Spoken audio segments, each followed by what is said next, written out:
जय हिंद दोस्तों, उत्तरांचल ज्ञानशाला में आपका स्वागत है। आशा करता हूँ आप बहुत अच्छे होंगे और आपकी तैयारी सटीक रणनीति के साथ चल रही होगी।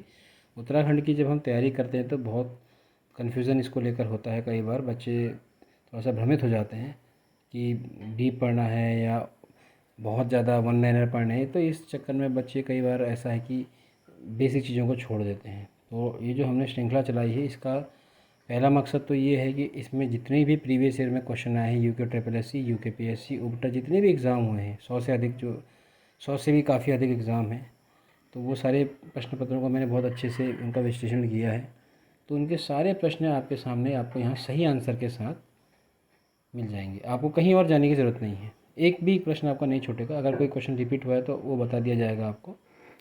दूसरी बात, हर फैक्ट में अगर कुछ लिंक बन सकता है, कोई चीज़ एक्सप्लेन हो सकती है या आपको कुछ समझाया जा सकता है, तो वो पूरा कोशिश की जाएगी ताकि आपका दिमाग में एक मैप तैयार होता रहे।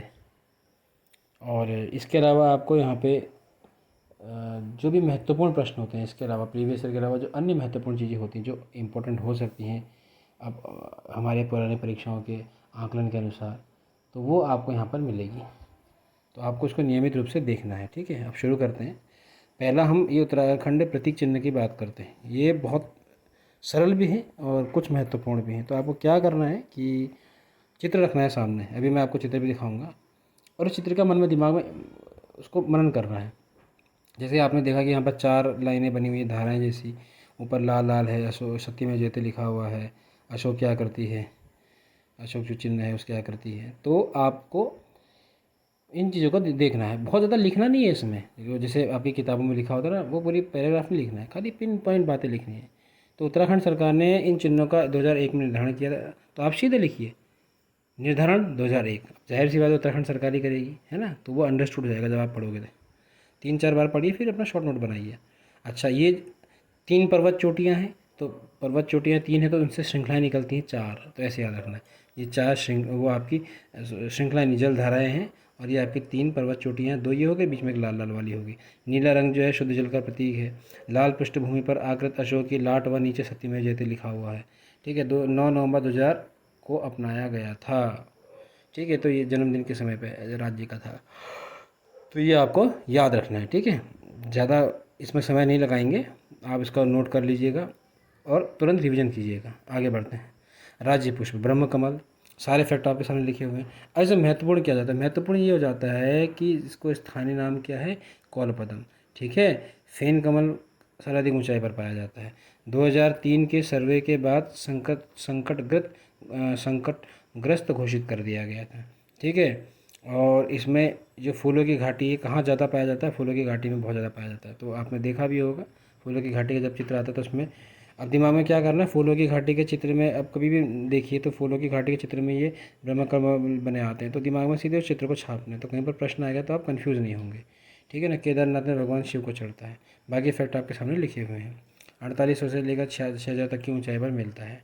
ठीक है ना। अन्य महाभारत में इसको सौगंधिक पुष्प कहते हैं। तो ये दिमाग में बैठा के रखने हैं। आगे बढ़ते हैं। पक्षी, पक्षी आपका कौन हो गया, मोनाल, बड़ा सुंदर सा पक्षी होता है। ठीक है, सबसे महत्वपूर्ण चीज़ क्या है, वन्य जीव संरक्षण अधिनियम 1972 के तहत संरक्षित है। वाइल्ड लाइफ प्रोटेक्शन एक्ट 1972 के तहत ये क्या है, प्रोटेक्टेड है। ठीक है, मोनाल जो मादा है और डफिया जो है वो नर है। ठीक है ना। और क्या कहते हैं, आलू इसका प्रिय भोजन है। ये अपनी जो पहाड़ी भाषा होती है, पहाड़ी भाषा में इसको मुनियाल, मनियाल, मुनाल जैसे भी उच्चारण हो वैसा कह देते हैं। पहले नेपाल का राज्य पक्षी भी है और पहले हिमाचल प्रदेश का भी था, अब हिमाचल प्रदेश का नहीं है। आगे बढ़ते हैं। राज्य पशु, राज्य पशु में क्या महत्वपूर्ण है भाई, सबसे महत्वपूर्ण तो ये है कि ये अब राज्य पशु है कौन, कस्तूरी मृग, मॉस्कस, काइसोगास्टर। कभी कभी हो सकता है आने वाले समय में नाम दे दिया, उनका वैज्ञानिक नाम दे दिया, मिलाने के लिए आ गया। ठीक है, पीटीजी यानी कि पिथौरागढ़, ये शॉर्ट फॉर्म में लिखा है मैंने शॉर्ट नोट बनाने के लिए। यूके यानी कि उत्तरकाशी, सीएच यानी कि चमोली, और फूलों की घाटी और आपका केदारनाथ, इन इतने जगहों में ये पाया जाता है। ठीक है, 2000 से लेकर 5000 तक की ऊंचाई पर ये मिलता है। ठीक है ना।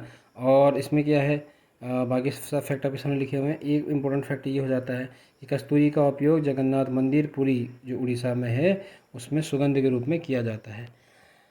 आत्मरक्षा है तो इसमें बहुत बड़ी पहचान होती है, इसके दांत बाहर की तरफ को निकले होते हैं आत्मरक्षा के लिए, ठीक है ना। और कस्तूरी जो है केवल नर मृग में, ये भी इंपॉर्टेंट होता है। लोग समझ लेंगे मादा से निकलता है, लेकिन ये कस्तूरी जो है नर से निकलता है, ठीक है। प्राकृतिक रसायन है, हार्मोन है ये, इसमें बहुत ज़बरदस्त सुगंध होती है। औषधीय गुण भी होते हैं, ये लिखा भी हुआ है, ठीक है। औषधि के रूप में भी इस्तेमाल होता है, तो कभी पॉइंट बन के आ सकता है, कोई वो नहीं है एग्ज़ाम में।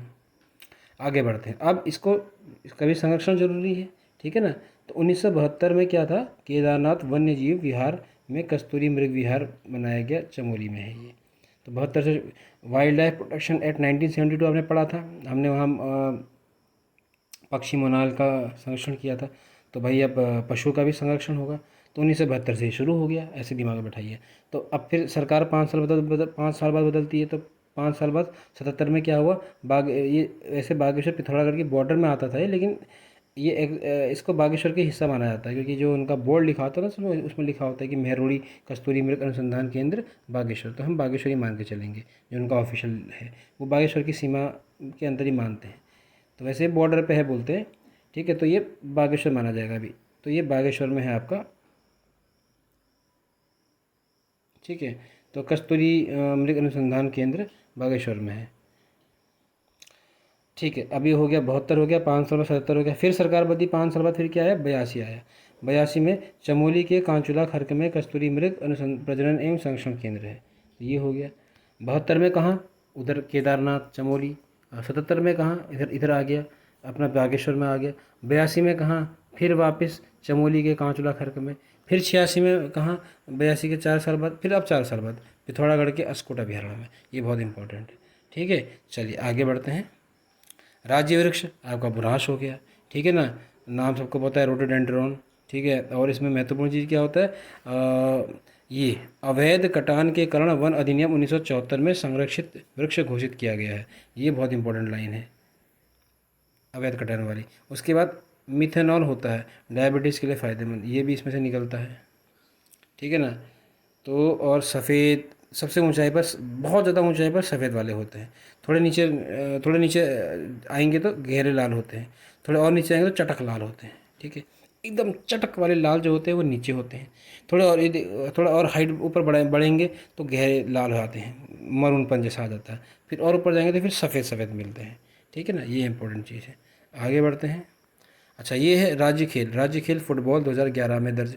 इसको 2011 में राज्य का जो राज्य खेल होता है वो इसको माना गया था, फुटबॉल को बीजेपी सरकार ने ये किया था। लेकिन फुटबॉल की दशा थोड़ी सी ख़राब है। और एक बार प्रश्न पूछा गया था, ये कोई बैंक की परीक्षा होती है उत्तराखंड में, उत्तराखंड ग्रामीण बैंक नहीं था वो, शायद नैनीताल बैंक था, उसकी परीक्षा में आया था ये प्रश्न। हाँ, नैनीताल बैंक की परीक्षा में पूछा गया था कि उत्तराखंड का राज्य खेल क्या, तो बच्चे कई लोग हॉकी लगा आए थे, तो ये ध्यान रखना है, फुटबॉल है।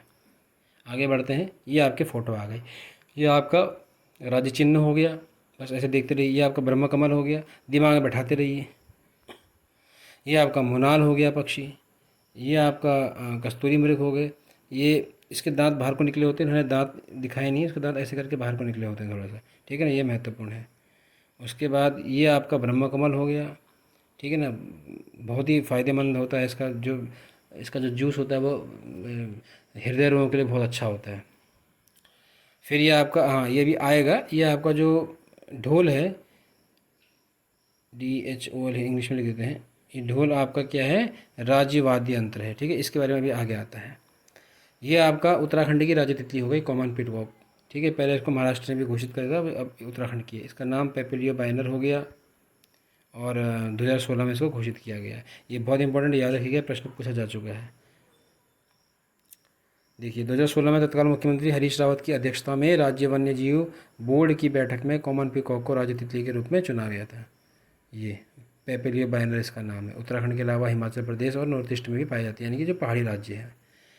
अच्छा, अब हम जो अभी पढ़ रहे थे वही आपका राज्य वाद्य यंत्र। राज्य वाद्य यंत्र क्या है, आपका ढोल। कब बनाया गया, 2015 में, याद रखिएगा। राज्य वाद्य यंत्र ढोल 2015 में भंडारी समिति की सिफारिश पर। ये बहुत इंपॉर्टेंट है। ये भातखंडे संगीत संस्थान के अध्यापक या प्राध्यापक थे, तो इनकी इनकी इनके कहने पर, इनकी संतुष्टि पर ये भंडारी समिति, ठीक है।